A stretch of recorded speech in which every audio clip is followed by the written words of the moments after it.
I remember looking in the mirror and just thinking like, where is that glimpse I used to have in my eye? And so I go into this kind of deep valley of, it just felt like darkness. And the only way out for me was to connect within. And I got some really wise people helping me, guiding me, also physical therapy and stuff like that. And I just learned that we have this intuition that is super important in a compass. On Untangle today, I'm very excited about this topic. I know very little about it, so I'm excited.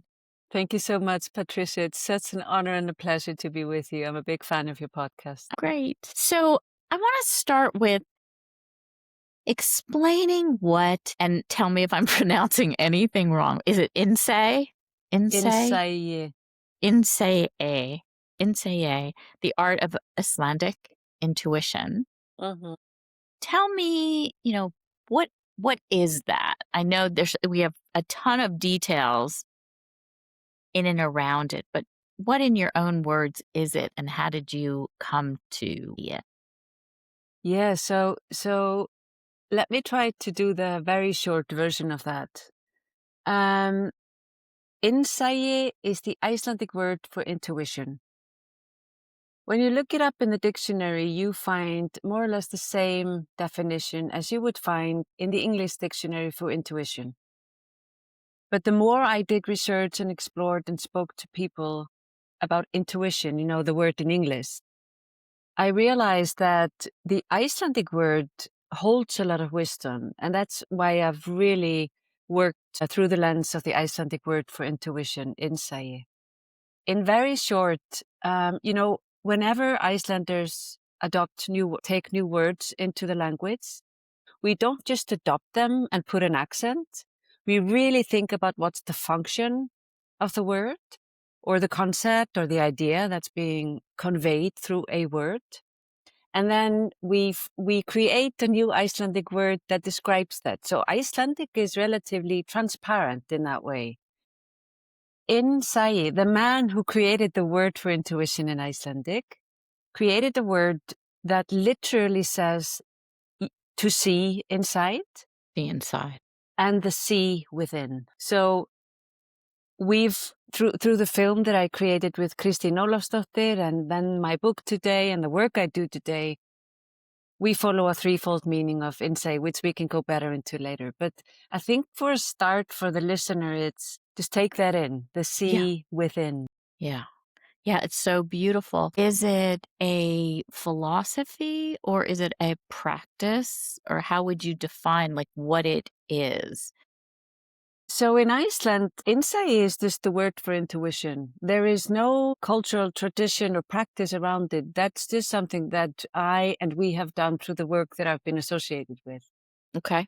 So, when I started to do research on intuition, when I started to apply the cognitive abilities that come with activating people's intuition, combined with analysis and reason through education and university program, master classes and coaching. And then we did some broader research through the documentary film. For me, it was very much, and for us, it was very much a question of just understanding that a word is a universe in its own. We create words to be able to understand the world we live in, or to be able to express something that we experience or see, and so on and so forth. So the word itself is just something that I just find magnificent and really beautiful. And it's something that we've really used and elevated and looked at it like this concept that embraces both the newest scientific discoveries when it comes to consciousness, brain, and intuition, but it also embraces spiritualism, which is an important part of who we are and how we show up in the world. Yeah. And it's also, that when I say it's the see within, it's poetic already. You feel it, it's poetic, it's symbolic. So that's also the language of intuition. Intuition is in most cases not quantifiable. It's not in most cases tangible. It's not easily replicated and compared like we can do with our skills to analyze and reason and stuff like that. So yeah, so I think it's important as we revisit our understanding of intuition in the world today, that we also hold space for the different dimensions of how we experience and sense and process and understand and act on the world we live in. Yeah. Yeah. I love the way you said all of that. And what I'm wondering is, in your studies and in all of the work that you've done, how does one cultivate intuition? So, like, on one level, it sounds very easy. You turn inside, you focus on your gut instinct, you listen to your body, but you have a lot of steps, like tuning into your inner compass and building self-awareness. But how does one take that first step to really cultivate a strong sense of intuition, a sense of knowing who they are? Yeah, I love that question and the way you frame that. Thank you. So, the very first thing to say here is we all have intuition. It's absolutely up to ourselves to cultivate it and connect and align with it. So, we can go through life more or less disconnected from ourselves and our intuition.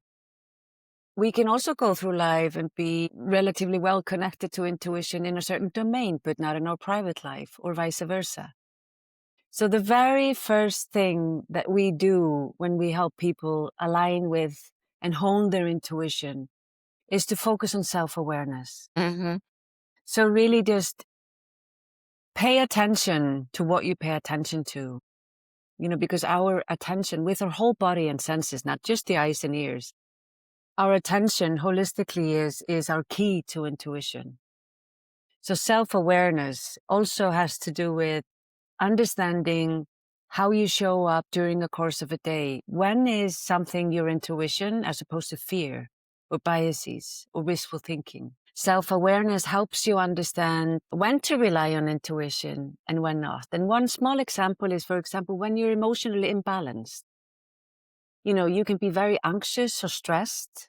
That really blocks your intuition. Pressures, financial, personal, they inhibit your access to intuition. But also when you're falling in love, when you're super excited about something, that is also sometimes cases when you really want to sleep on it and see how you feel about it the day after. So there's all these different nuances that we learn as we learn to hone our intuition through self-awareness. And what I always, like you mentioned, being with yourself, taking a moment to just tune down the noise around us, to really just listen in, to be with yourself, to be with what comes up, what emerges. Meditation, mindfulness, walking, exercise, knitting, whatever it is that gives you time in solitude with yourself. But then I always recommend, because also of the noise and speed that we live in today, we need to be extra disciplined about tuning in. So I always advise people to journal. Mm-hmm. Mm-hmm. There are many ways to journal. We can go into that later, but always to journal. So what you do when you journal, you take a pen or a pencil into your hand. You write down the thoughts that are floating around in your mind. You learn to see on a piece of paper what is actually happening in your mind, which we are not aware of most of the time. We think thousands of thoughts during the course of one day. And sometimes we just keep thinking the same thoughts over and over again. They're taking up headspace, but we don't really realize it. So journaling is a way to capture that and really understanding and digest what it is that's happening in your mind. This has always been a big question of mine, because there is such a thin line between fear and intuition. And how does one know the difference? How do you really, and especially for people who have had some kind of trauma or negative experiences in the past, and some of that self-awareness gets clouded because you've had an accident of sorts, and so you're feeling like maybe you're going to have another accident. Is that a fear or is that intuition? You've bought a house in the past and it hasn't gone well. And so the next time you go to buy a house, you're like, this isn't going to be right. So how is it that you really tune in to that intuition? And I want to kind of add that there's this element of trust and or confidence that it seems like you would have to navigate those questions. But how, in this practice, how does So all the things you mentioned are super important, and they really, so this super important. And the first thing I want to say is that you are the only person who can be an expert in your own intuition. So for example, you mentioned you've had an accident and you are afraid to repeat driving or whatever it is that caused the accident because you are afraid that it might happen again. Being aware that you are afraid because of your previous experience is a really good starting point. So you might want to tell yourself, this happened in the past. I had a car accident. It's not going to happen again. So therapists and people and coaches and your friends will advise you just take one step at a time, sit in the car, start driving. You're okay. And then you build up the confidence again. Mm-hmm. So that's one thing, for example, or you have been in a relationship that was defined by violence or whether physical or otherwise, and you're afraid to trust again. This is knowing that you're afraid to trust again gives you an opportunity to work on that part in yourself. So that's part of honing your intuition. You also mentioned confidence. This is such an important part, and I think one of the very, very subtle ones. So for example, if you are in a working relationship, romantic relationship, you're part of a family, whatever it is, and you realize one day that repeatedly, but in very, very small steps, you keep putting your experiences and feelings aside. You keep thinking, I'm not going to ruin the moment. Or you keep thinking, I don't want to stir any boat here. I just keep this to myself. I have a brought back or whatever it is. And you do this again and again and again and again. What happens over time is because you keep piling on top of another pile, putting your emotions and experiences aside, you keep ignoring them. And what happens over time is that you undermine the confidence in your own judgment. Because you're ignoring them? Yeah, because you're putting it aside. You're not processing it. You're not honoring it. Obviously, we sometimes have to do this because we are around a lot of people. But let's think about a certain relationship or a workplace, and you keep doing that again and again and again over months, maybe years. What happens is that you undermine your confidence in your own judgment. You can possibly stop trusting in your own experiences and feelings. And this is a big signal that you might be losing contact with your intuition. Because your intuition needs your confidence. You need to be able to know when and how you can best consult with your intuition. For example, I mentioned in my book, there's a former fighter pilot that I interview. And he takes an example of his intuition. He is asked by the most senior people in the army in a very stressful situation, what shall we do in this situation? And he's sitting in the meeting room and he's feeling all eyes are on him and he gets a little bit stressed. He knows by experience that he needs, privacy and just he needs to be alone with himself to really hear what needs to be done. So he asks all the senior officials to leave the room, not knowing how they will react. They leave the room, and in a few minutes, or I don't know how long, 20 minutes maybe, he invites them to come back in, and he shares with them what came up for him and what he thinks is the right decision to do in the moment. So this takes confidence, it takes self-awareness and self-knowing to know that this is what you need in the moment. There's another example I take in my book. There's a man who follows his intuition in his specialized task, to make a longer story short. And he knows that just before he goes into that mode, the best thing for him to do is to be alone, to take a 50-minute nap, something to clear his mind and to have his nervous system regulated. So there Right. isn't too much stress and distracting his attention from his intuition. So it feels like it's very somatic. Like you need Yes, to very. listen to your body. Yeah. And it might be a little bit harder to do that when someone's in a traumatic situation, but Yeah. that's what you need to do. You feel your body and then you listen to what you need to do next. And just like you're saying, you just take that next one step, one step, one step. Was it some traumatic experience or your love of study and learning? What brought you to needing, wanting, and kind of loving this way of living? Yeah, thank you. So I I was in my late 20s when I was moving really fast, let's say, up the career ladder. Yeah. So Yeah. I was working in a job that I was my dream job. I was in my late 20s when I was working in post-conflict Kosovo at the start of the century. Oh, wow. And I was really immersed in what was going on there. I really deeply wanted to be of service, and I put my own well-being absolutely aside. And I really didn't understand that it was important to set my own boundaries and to recharge my own batteries. So I really extended myself there.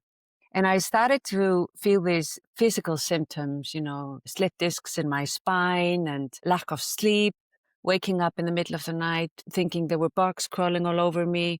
So a lot of stress and just not really acknowledging anything that was going on inside me because I honestly didn't think it was important.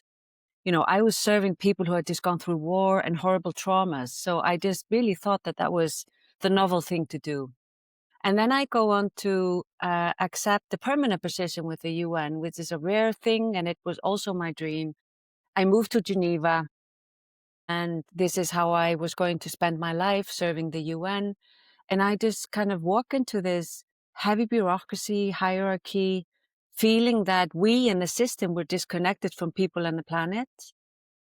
But I also felt like we were taking a lot of time serving the system, instead of the system serving people on the planet. So it was just this kind of another layer of disconnection that I was feeling, not only from my own body, not realizing really what it was, but also just working in a system that I felt kind of in many ways divorced from the real world. Then I go through a very difficult period in my private life. And this is all in a period of 4 years. And that's really what hit me most, I think, when it comes to matters of the heart, your closest, your loved ones. And I end up collapsing, physically. My 3 slip discs were really weighing heavy on me. The doctor told me I might not ever be able to work full time again. And I was also emotionally going through some really tough challenges. And I just found myself hitting a wall, losing direction. I remember looking in the mirror and just thinking, like, where is that glimpse I used to have in my eye? And so I go into this kind of deep valley it just felt like darkness. And the only way out for me was to connect within. And I got some really wise people helping me, guiding me, also physical therapy and stuff like that. And I just learned that we have this intuition that is super important in a compass. I also discovered that, it is really possible to live in your head and divorced from the rest of your body. I had done that, There was a moment in my time in Kosovo. I was traveling in January from Kosovo to Kazakhstan for work. I have to overnight in Frankfurt Airport. I wake up in the middle of the night feeling this terrible pain and I'm bleeding. And I just take a painkiller and I continue with work. And I realize about 2 years later that I had had a miscarriage. So Sorry. that's but that's a really, like, even for me today, it's a really stark reminder of how disconnected I had become and we can become from the rest of our bodies. And you mentioned earlier, intuition is an embodied knowledge. Yeah. Yeah. So it really undermines how important it is to be at home in yourself, to be fully present in your whole self and understanding, like, when you get these bodily signals, what's happening, what's happening. Sometimes you get goosebumps and it's because you saw something absolutely beautiful. Did you notice that you noticed that? Or you get chills down your spine. Was it somebody that made you feel uncomfortable or a situation that you weren't quite okay with? Did you notice that you noticed that? These are the things we Yeah. do to be with ourselves. But anyway, so I go through this, I connect within, I go through a healing process, find my way back into the world. But this time I'm a changed person. And I leave my job at the UN and I promise myself that I will work on projects that are about bridging gaps and making connections and rethinking the systems that have outdated for the world we live in today, and promise myself that I will have the courage to follow through with these ideas no matter which sector they want to come to fruition in. And since then, I've had over 20 titles in my life. So It's really defined what I've done in my life. What would you suggest for people that are going through transitions in their life and may feel a little disconnected from themselves? So often, I'll speak to someone and they're either a new job, just becoming a parent, retiring, and often they feel like they have to redefine or reinvent or reimagine themselves because you're a new person really in a completely different situation. And often that leads to feeling disconnected from who you were before, which might be fine, but like how do you reinvigorate that connection as you're going through change and uncertainty in your life? So this is such an important question. So one of the ways I would reply to this is to start by saying, accompany yourself as you go through these changes. Don't run away from yourself. Yeah. And really honor the fact that the world is always changing. Time never goes backwards, and the same applies to you. From our very cells in our body to the way that we develop our intuition, it is in constant motion. It's constantly changing. And that's why aligning with the sea within is so important. Because if it freezes over, you're not moving. If it's in flow, you are in flow with the world that you live in. So while this may sound poetic or philosophical, the way to tune into this is to come home to yourself, to do it through your body. If you like to do sports, if you like to walk, do that. Walk with yourself and spend time with yourself like that. Allow your body to help you think and tune in. I always recommend that people journal.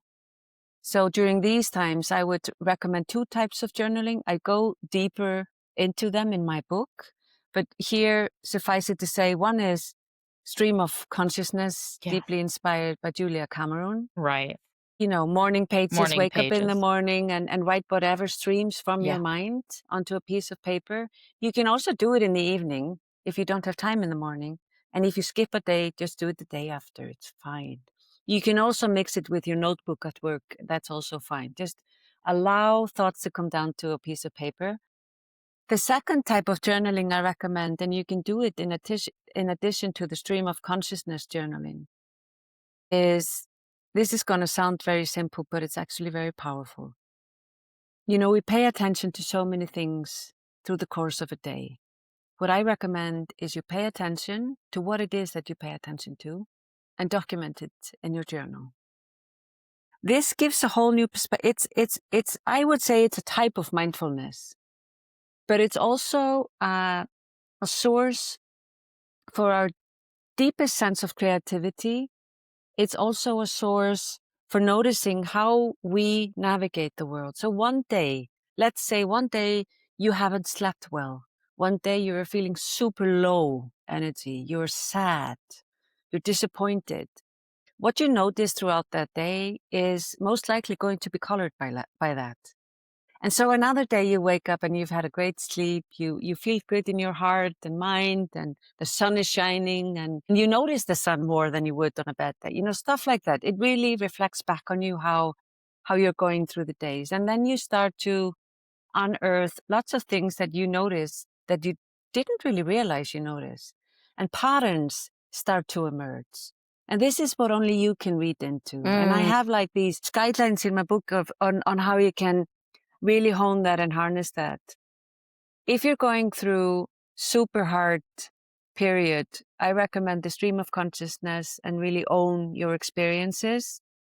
But parallel to that, I also recommend a gratitude journal. Yeah.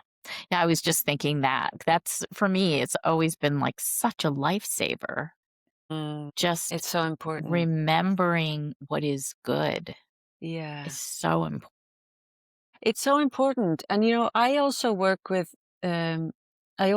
a coach. So I always have a few coaches, and most of them now are leaders in very difficult situations. But this can also apply to anyone in a difficult situation. There's the gratitude journaling, which is important, but there is also there is also gratitude. We can also practice gratitude in the difficult moments. And sometimes that's very hard. And sometimes we don't like to hear that when we are really deep down. But when we allow ourselves to learn from really tough, unfair, hard, heartbreaking experiences while we go through them, it's a very, very generous, wonderful, constructive thing we can do for ourselves. It means that we are more accompanying ourselves through life. Because life is all the colors, right? Yeah. Do you ever write a letter to your younger self, or, kind of connect the past to your current state, or write a letter to your future self? Is there anything that's helpful in that kind of a practice? Yeah, I think this what you yeah, I think these are really good practices. So I have in my past, actually just before I resigned from the UN, I wrote a letter to myself into the future, which I then read 15 years later, and I realized that I had actually gone on the journey that I had always wanted to, but I didn't realize it at the time. So that was beautiful. Mm-hmm.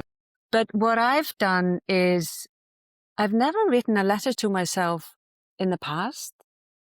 But one of the things that I've done is actually create some of my entrepreneurial projects have been about, like, for example, one is related to education. And I decided to write a course and a program, an education that I would have wanted to receive when I was younger. And that was not only, not all projects work out well. This one did, but it was also healing for me.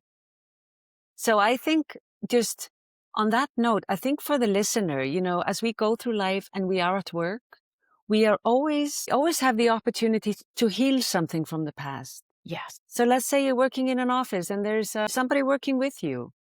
What if you decide to start to approach that person in a way that you would have wanted somebody to approach you when you were that age? Mm-hmm. Mm-hmm. Stuff like that. So Yeah. it's, Yeah. yeah. Let's talk about some of the components of intuition. You talked a little bit about building self-awareness. How does it help with facilitating healing and growth and strengthening our interconnectedness with others? How does this all kind of roll together? So one of the things, just this morning, I had a long session with a young man who was sharing with me how he had been healing from an addiction that he had just last year, and how he's been going through a healing process himself, which brought him to being more connected with his intuition and also spirituality.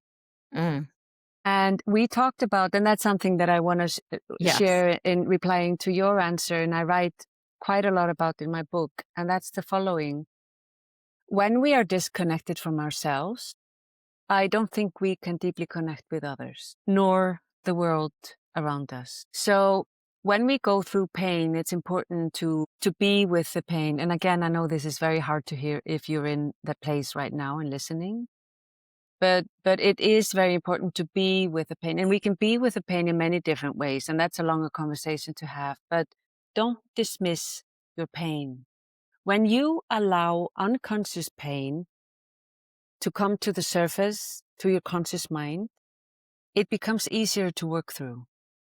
It's not as painful as it is when you try to suppress it. This is so important. Now, are you referring to, or could it be either physical or mental, emotional Both. pain? Both. And Yeah. I think also a lot of our emotional pain shows up physically when we suppress it.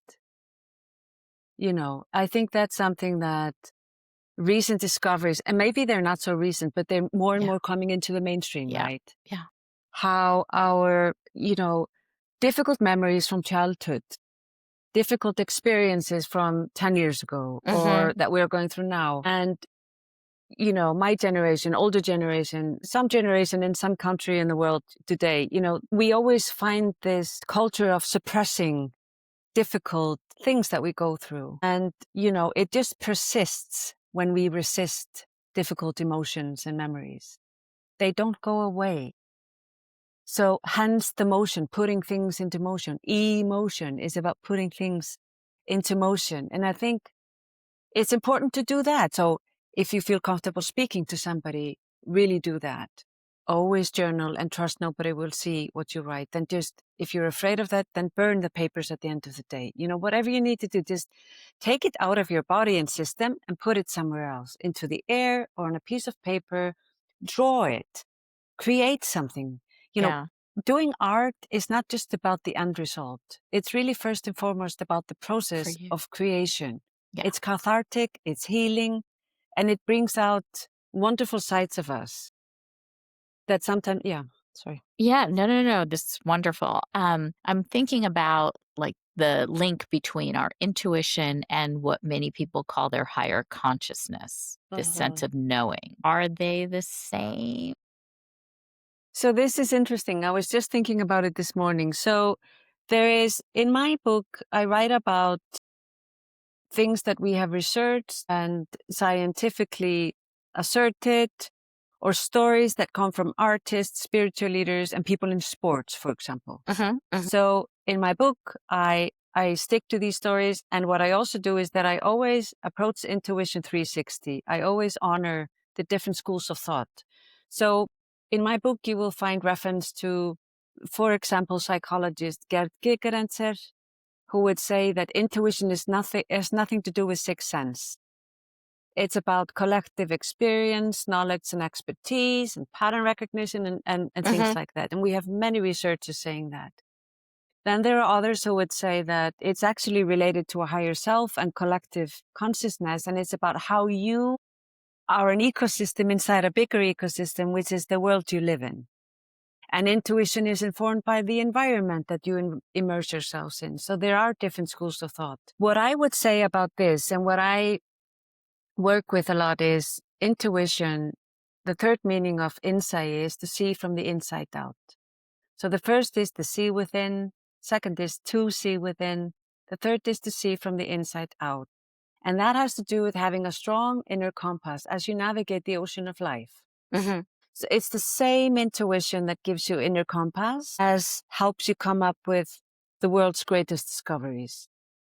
It's the same intuition. So higher self is something that we aspire to, or it's that feeling that, the universe, God, inspiration, whatever we call it, is guiding us in some way. So I think it's definitely, we use different terminologies to understand the world we live in. Yes. And I think what you're saying, like having a strong inner compass, is really a definition of intuition as well. Yes. It's your own little inner GPS operating system that you trust. And what you also say is that helps to access deeper levels of knowing. Yes. And I mean, so many things, improves attention and perception.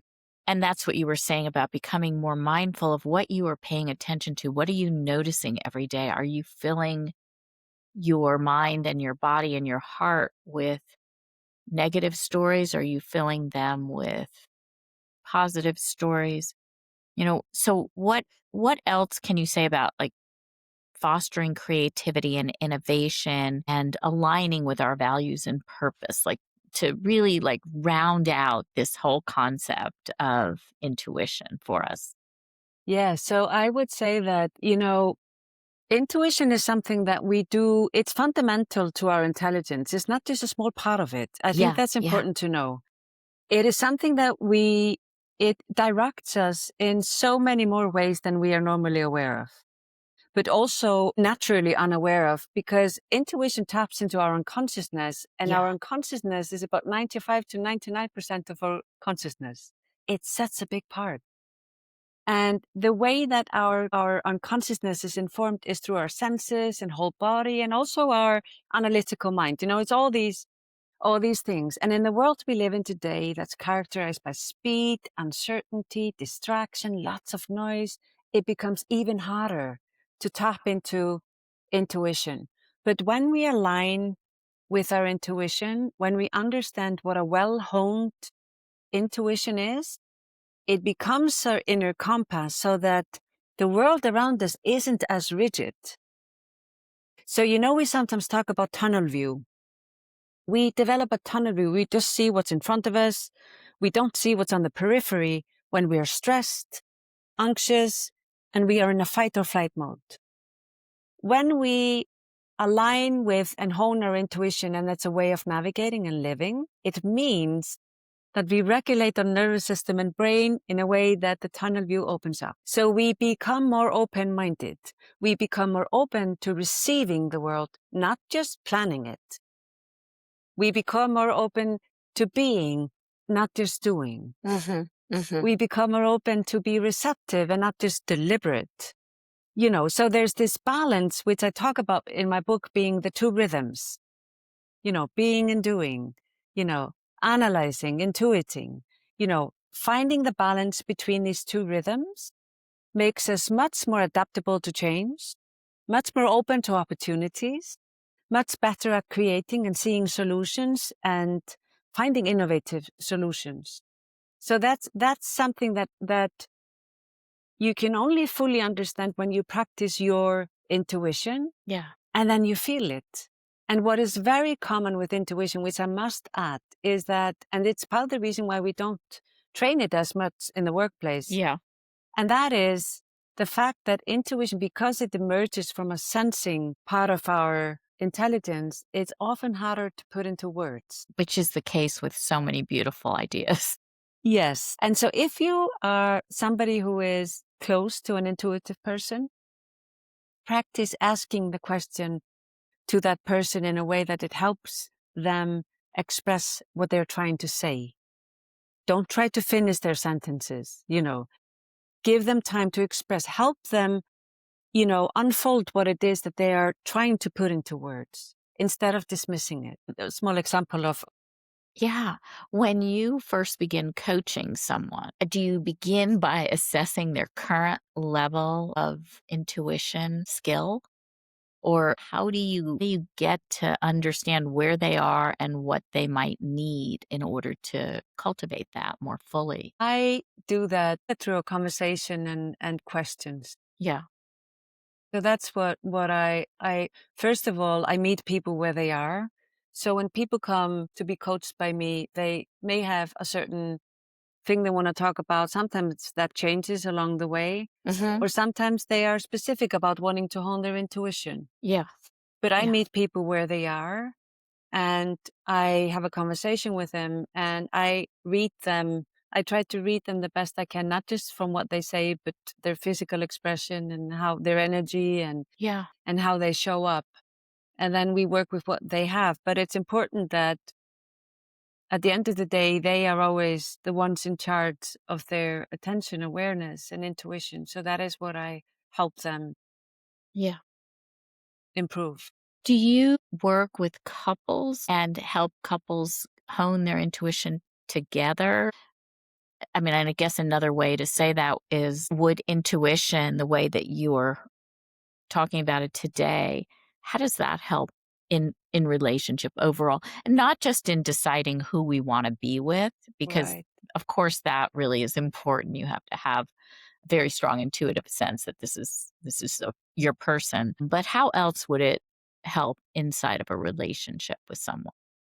That's a great question. I have never coached couples. And I think like I'm somebody who has been in a long-term relationship. I'm now divorced from that. And my sort of relationship with intuition through that is very profound. So I think you've just given us a very interesting idea to work with, because I think that, and in relationships who are emotionally charged, Yeah. I think it becomes even more important to really understand, like intuit what the other person is trying to say. Yes. Because intuition is also about being able to put yourself in other people's shoes. So not always seeing things from your perspective at all. So it's really about, where is this person coming from? What's the place he or she is talking to? Do they feel safe as they express their feelings towards me? Am I contributing to a safe Yeah. space? Yeah. So is there trust between us? Because if you want to go deep and you want to express and explore your intuition about a relationship, a close relationship, you really need to have that safety, emotional safety, psychological safety. There needs to be trust, or you need to focus on building that trust.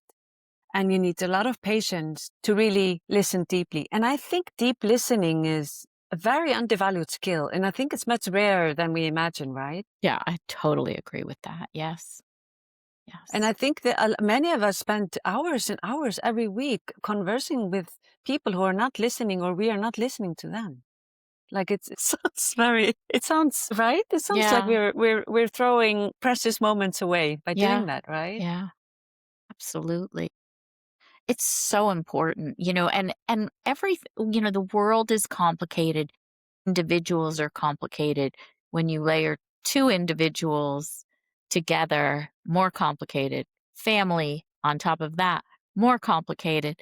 There's a lot of tools that we need in our toolkit to really, cultivate a beautiful life. And, I think, well, so is this a very is the concept of Innsæi accepted in Iceland? Is this something that people talk about often, or is this something that is relatively new? I know it's kind of an ancient idea, I think I read, but are you bringing it back, or is this a very common skill, I guess, in Iceland? So no, it's not something that is a common skill or a concept. Okay. So the concept of Innsæi, the way that we've worked with it in the education program and the documentary and my book, is something that we've developed because we just stepped into the word that was created for intuition. And we thought about how it was constructed and put together. And today I use it like a framework to help people understand what intuition is, hone it, align with it, and really practice it. But in Iceland, Innsæi is yet another beautiful word. And it's not that ancient, actually. I know there's a narrative floating around online which says it's an ancient concept, but it's actually was introduced into Icelandic in the 19th century. Mm-hmm. When intuition was first translated in a book. Yeah. And so it was created then, but Icelandic is Old Norse. So that's the ancient part. But for Icelanders, I recently went to a birthday party in Iceland, and somebody said to me, "Oh yeah, so you've been working on Innsæi." And let's use the English word now so that I'm being more clear. You're working on intuition, but isn't intuition just intuition? Isn't insight just insight? So it's like almost such a normal part of life that we're not in the habit of opening it up. And I think that applies to many other people, and especially maybe in the Western world. We have much deeper history about intuition and consciousness and spirituality and deep wisdom and genius in many of the ancient traditions around the world. And I think Innsæi, as this beautiful word and concept, holds space for all these different ways of understanding intuition as broadly as it deserves to be understood. Yeah. That's so beautiful. What are some, you've talked about practices, journaling, different kinds of journaling, but what do you do every day or almost every day to really keep cultivating your own personal intuition? So I journal. Mm-hmm. I do a lot of journaling, and now it's just become a part of the way that I, not just in the morning, I do it anytime I feel like it. Yeah. I do a lot of physical exercise. So depending on now I'm in Iceland, so I hike mountains, I swim in the sea, I go to the swimming pool as well. I go for a run. So lots of physical exercise. I do my best to really go between the rhythm of I work a lot. So I really dive into work. I do different types of things at work. So I do my best to go into the other rhythm of just zooming out of it, to really create space for my unconsciousness to do its work. But I do something that's always been a part of my life. I remember many of my dreams. Oh, wow. Yeah. Wow. And so I think for me, especially in my personal life, very occasionally when it comes to my decisions professionally, a part of my dreaming feels like me talking to me. And so, there's sometimes you're just processing things and we don't really know what dreams are anyway. But I've learned over the decades that sometimes I dream something that I should take notice of. I have some kind of, I need to look further into something, or there is something that I should definitely go for. And that's part of my conversations with myself, my inner dialogue, kind of, so to speak. So I always note down my dreams when I remember them in my journal. And I think about it as part of the patterns, because there is this part of who we are that speaks to us in symbols. You know how poetry can capture a Yes. universe in a few Yes. lines? Oh my gosh. Yeah, so this is part of who we are. And I think it's important that we find out what it is for ourselves that speaks most clearly to us. I have I've built this sense of like somatic sense of how I feel about stuff. So I have very strong physical signals when something is on or off. I And do you trust breathing. them. You trust those I signals. I do, but I don't trust it blindly. Mm-hmm. So because I have a very vivid imagination, I live a very eventful life. There's lots of things going on. So I know that in one moment I may feel something is right. And then I usually just keep it for a while and I think about it. I think about the pros and cons sometimes, if it's that kind of decision. I may do research to see if there is any sense in what I was just intuiting. So I double check to the extent possible, but sometimes with some things I just know. And it usually takes me a long time to reach that conclusion. But when I know, there is no turning back. So, but it Great. depends on the It's great. context. Yeah. And but knowing yourself, again, it's really about honing in, knowing yourself, understanding how to navigate your intuition in ways. Yeah. Is there anything else you'd like to add based on the book or your own life or any other Maybe experience? just to say that, I've been working on this topic for over 20 years. There is a lot of, as someone said, there's been an ice age in the culture of science when it comes to intuition. Now the ice is thawing. I love that metaphor. The mainstream acceptance of intuition has changed a lot over 20 plus years. A research that was relatively recently published on the research processes of Nobel laureates as a group of people who symbolize human genius, because they come up with great discoveries. And this research shows us, and it's just taking this research as an example, it shows us that the Nobel laureates and our greatest thinkers are able to come up with their greatest discoveries by using their intuition. And what I want to leave people with is that the reason is because they know how to switch between analysis and micro exploration and intuition and letting things flow. And I just think for anyone, wherever you are in the world, whatever it is that you're doing, remember that you need to be able to switch between the two. So go deep, explore, but don't get trapped in the detail. Make sure that you look up and you take in the real world and you exist in the world. You allow space for unexpected things to show up. And remember that presence and being present in yourself is when you are best prepared for the unexpected. And just to embrace that. Yeah. That's awesome. Thank you so much. This has been so great. I love this topic. It's so fun and it's new, but it's familiar, the Yes. concepts. And I really appreciate the way that you've expressed all these ideas. So thank you so much for being with us today. I really appreciate it. Thank you so much. It's been a great pleasure.